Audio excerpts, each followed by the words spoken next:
look, I was so disturbed about this today because it's not just that I agree with every word you said in that speech, and I watched the full thing, and there's nothing out of context, there's nothing we haven't shown. You don't drop in some big anti-vax message somewhere because you talk about the fact you're from a family of scientists and you're double vaccinated yourself. But what's so shocking is it seems like now, David, social media companies are against you if you question the COVID orthodoxy when it comes to issues like vaccine passports. Yeah, that's right. I mean, as you said, the reason given, I think, was scientific misinformation, which frankly is defamatory. When I heard this from Big Brother Watch, they called me up and said this had happened.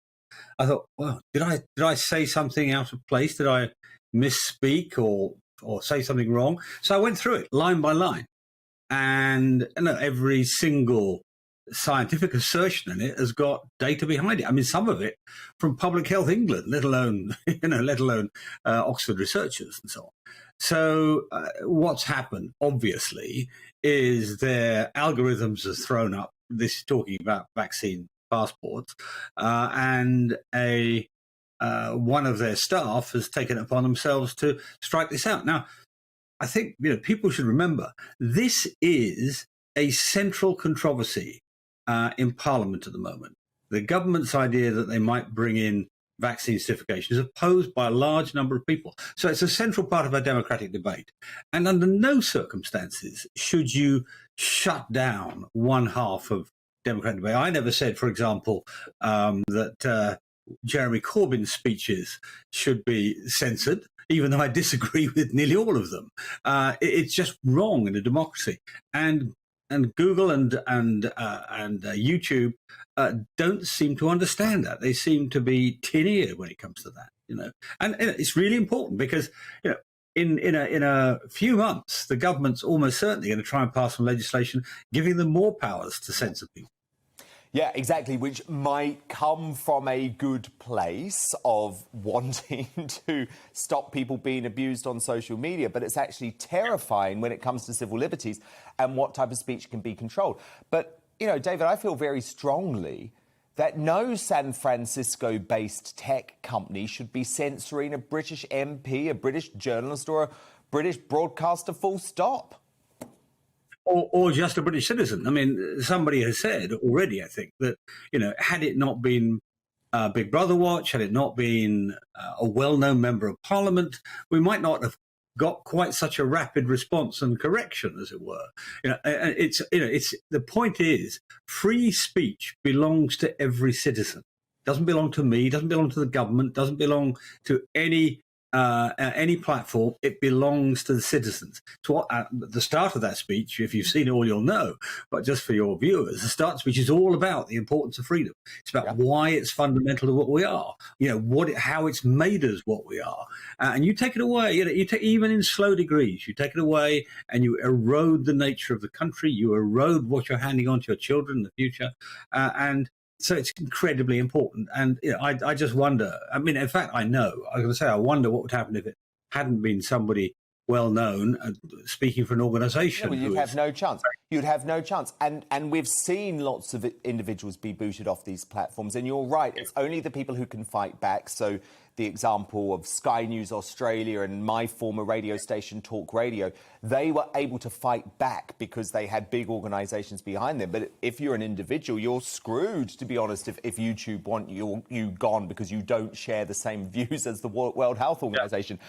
And, David, that shocked me too, the fact that they pointed out YouTube when they wrote this letter to Big Brother Watch. YouTube doesn't allow claims about COVID-19 vaccinations that contradict expert consensus from local health authorities or the World Health Organization. Now, I'm sorry, that is completely wrong, because remember, it was the World Health Organization that in the early days of the pandemic failed to respond to the shocking Chinese cover-up of coronavirus, which I believe is one of the biggest cover-ups of all time conducted by the Chinese Communist Party. And also, their health advice has changed throughout this pandemic. Remember, it was the World Health Organization at one point saying, don't wear masks. Then they said you should wear masks. So surely the job of politicians, the job of journalists is to actually challenge these big organizations. And if companies like YouTube will not allow that, we're entering a really dystopian, disturbing world. Yeah, I mean, as you say, I mean, one of the things where they took things down was early comments saying this might have come from a laboratory escape. You know, Yeah. I mean, 6 months ago, They that banned was it that all. was They banned it. that was the domain of madmen. You know, that's how they saw it. Yep. You were a conspiracy theorist. Yeah, and that's the trouble with these things. And I think I'm not sure. I may have misremembered this, but I think they actually took down one Nobel laureate who made this comment. You know, a Nobel science, a Nobel Prize-winning scientist. So putting themselves up as being able to do that is dangerous anyway, and particularly when you're dealing with new problems. You know, if you're dealing, I mean, COVID's a new problem for the world at large, and you know, people are going to make mistakes. I don't blame Chris Whitty or Professor Vallance if they make mistakes in something like this. Oh, sure, if it's been an engineering problem which you could have solved 50 years ago, you blame them when they make mistakes. But what does have to happen is challenge. You know, it absolutely has to be challenged. And it's not just here, across the whole world, it has to be challenged because much of the data will fall to pieces when you do challenge it. And that's why democracies are more powerful than totalitarian states. It is as simple as that. It's the power of challenge, the power of argument. And guess what? The most important challenge is the unpopular one. Free speech only matters when you disagree with it.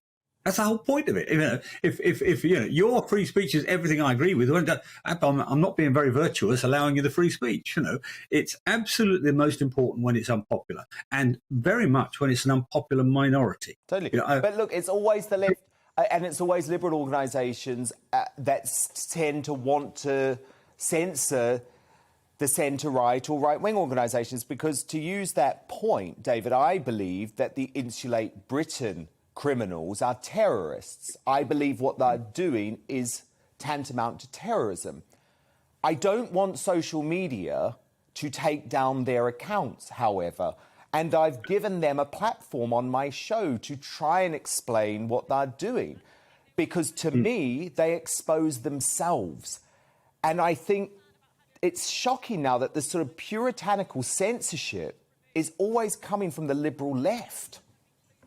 Yeah, there's no intolerance like liberal intolerance. and of course, what it's driven by very often is a sort of sense of almost a sanctimonious sense of being superior. Yeah, and it's reinforced by echo chambers. You know, no matter wherever you are, if there's a sort of echo chamber reflecting it, everybody thinks more and more thinks they're right. I mean, I used to run into this in Brussels when I was Europe minister and when I was Brexit minister. You know, you come into a whole population of people who've never met with challenge, and it just distorts their worldview. You know, it's why I reiterate time and again. You know, freedom is so important. You know, all the freedoms: freedom of speech, freedom of association, freedom of action. All those things are vitally important to all the values, the civilized values, the happiness of people. They're all undermined if you take freedom away. And you know, and the trouble is, you see, that I mean, freedom doesn't always disappear in a revolution. It doesn't, you know, or a government being overthrown. It can disappear by degrees, you know, and then getting it back takes forever. I mean, in the Second World War, you know, they had rationing and identity cards and all, you know, possibly for good reason. And then, do you know when they went? I mean, well, some of them went very late, but most of them didn't go until 1952, 7 years after, because governments, they get the power, they hang on to it, you know, and you can almost hear, if you ever watch Yes Minister, you can almost hear Sir Humphrey saying, you know, well, Minister, you might need that power next year. You know, if this goes wrong again, you might need. And so nobody gives back power to people.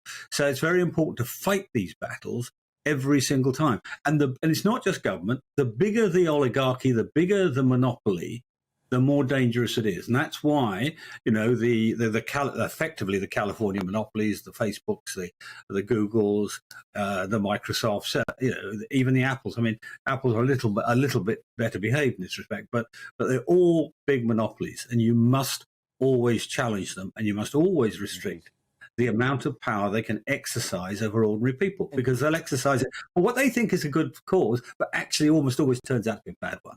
Well, look, shame on YouTube, but you're never censored here on GB News. David Davis, thank you so much for being here tonight. Thank you. A real pleasure. Welcome to the GB News YouTube channel. You can watch us live 24 hours a day, catch up on your favourite shows, and join in the conversation in the comments below. Don't forget to subscribe and you'll never miss any of our exclusive content.